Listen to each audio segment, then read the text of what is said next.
Renungan Harian Katolik, Kamis, 1 Januari tahun 2026. Menyimpan segala perkara dalam hatinya. Tetapi Maria menyimpan segala perkara itu di dalam hatinya dan merenungkannya. Lukas bab 2, ayat ke-19. Saudara-saudara, selamat memasuki tahun baru ke-2026. Kita mengawali setiap tahun baru dengan merayakan Santa Perawan Maria sebagai Bunda Allah. Santo Pius VI menetapkan perayaan ini merupakan penegasan terhadap martabat Maria sebagai Bunda Tuhan Yesus. Merayakan Hari Raya Maria, Bunda Allah juga berarti bahwa kita mengakui Yesus sebagai sungguh-sungguh Allah dan sungguh-sungguh manusia. Maria dipilih Allah sebagai Bunda Penebus. Hari raya ini dirayakan setiap tanggal 1 Januari supaya mengingatkan kita akan peran penting Maria di dalam misteri keselamatan. Mengawali tahun baru ini, marilah kita memohon berkat dari Tuhan. Melalui Bunda Maria, kita semua percaya bahwa pada awal tahun baru 2026 ini, Tuhan sendirilah yang akan memberkati, melindungi, menyinari dengan wajah-Nya, memberi kasih karunia-Nya. Dia sendirilah yang menghadapkan wajah-Nya dan memberi damai sejahtera kepada kita. Keterpilihan Maria sebagai Bunda Sang Penebus merupakan sukacita luar biasa.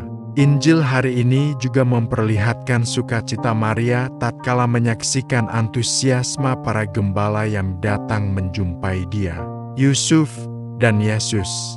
Dalam suasana perjumpaan itu, Maria menyimpan perkara dalam hatinya karena ia tahu bahwa lewat putra yang dikandungnya, keselamatan menjadi nyata bagi segala bangsa.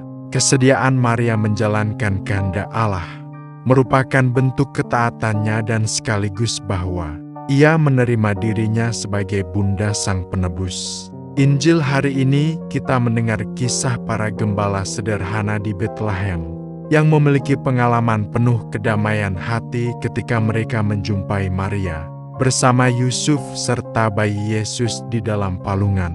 Perjumpaan ini semakin bermakna ketika mereka bersaksi tentang pengalaman damai kepada semua orang.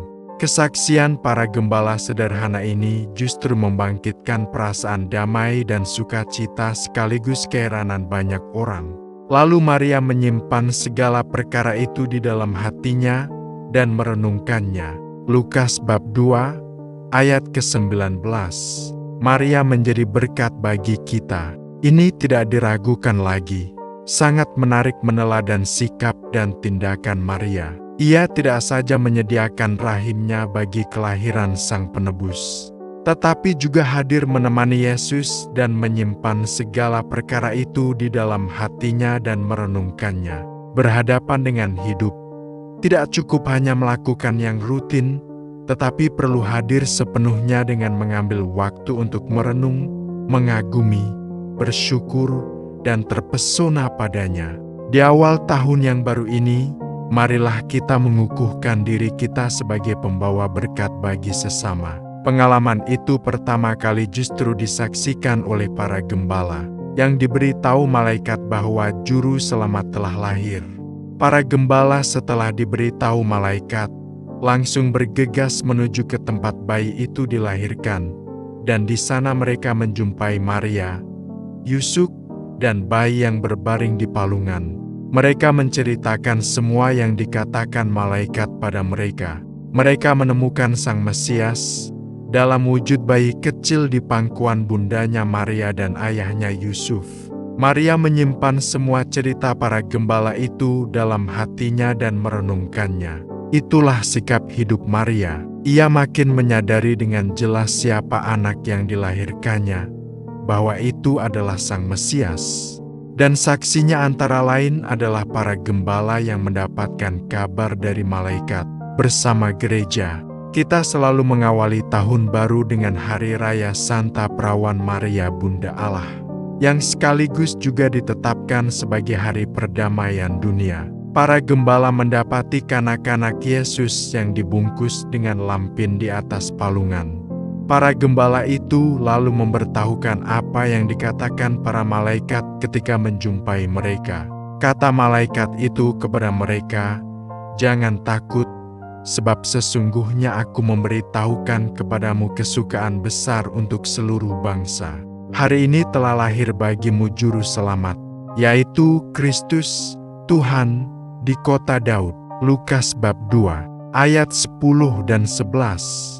Marilah kita memohon dengan keyakinan bahwa sukacita dan damai sejati yang kita mohon ini hanya akan diperoleh melalui perjumpaan kita dengan Kristus, khususnya yang hadir dalam Ekaristi. Sukacita dan damai sejati hanya akan diperoleh melalui perjumpaan kita dengan Kristus dalam Ekaristi. Ya Tuhan, semoga kami selalu antusias dalam membagikan sukacita kehadiran Putra-Mu kepada sesama kami. Demikian renungan hari ini. Selamat beraktivitas. Semoga semuanya lancar, sukses, serta selamat. Tuhan memberkati.